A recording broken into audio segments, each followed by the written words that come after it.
Economic Hitmen from John Perkins. The U.S. objective is simply to control the economic decisions of a country. The preferred instrument of U.S. foreign policy from 1945 to 1980 was military dictatorships. Between 1980 and 1990, there were two tracks in U.S. policy. One was actually increasing support for repressive governments in Central America and elsewhere. But at the same time, you had a movement in the direction of utilizing debt as leverage, and for the International Monetary Fund, structural adjustment programs became more important in the 1990s. Today, the U.S. prefers to exercise its power through economic channels. It wants a favorable investment economy. It wants to make sure that unions are not strong. It wants to make sure that a country is not diverting its resources to the needs of its people, resources that are necessary for paying debt and doing other things. So what the U.S. wants is control, economic control, and it will use whatever leverage it has. What's happening in Haiti, the other thing the U.S. doesn't want, is a progressive government in power. The U.S. wants a government more valuable to its own interests and power. Holding back the $146 million Inter-American Development Bank loan to Haiti is a way of trying to force a change of government. The United States does not want authentic democracy.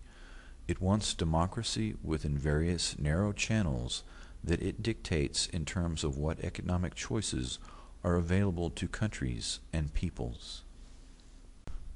John Perkins wrote in his book, Confessions of an Economic Hitman, EHM, that he was recruited in college by the National Security Agency prior to entering the Peace Corps.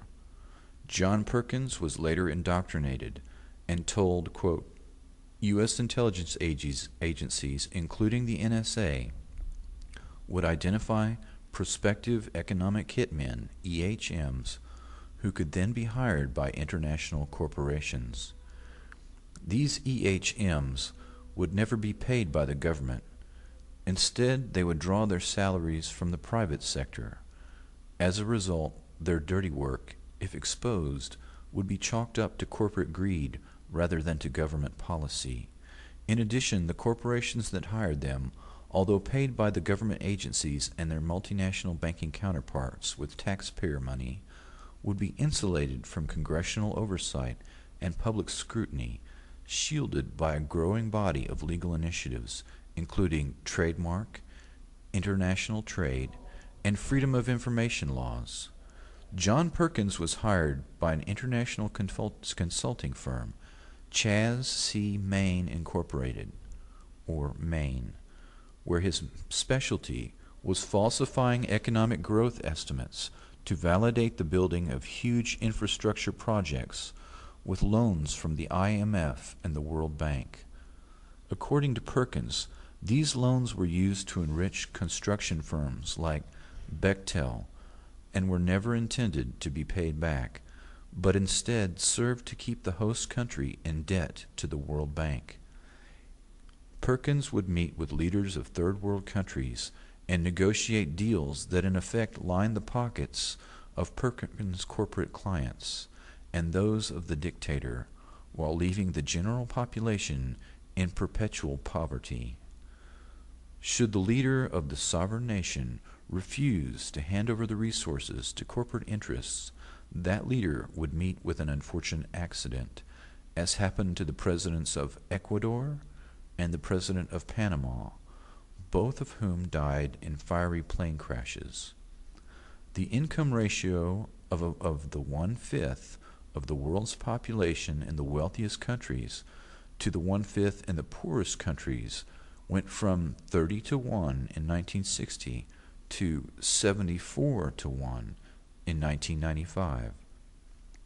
By 1990, developing countries had accumulated more than $1.3 trillion in foreign debt.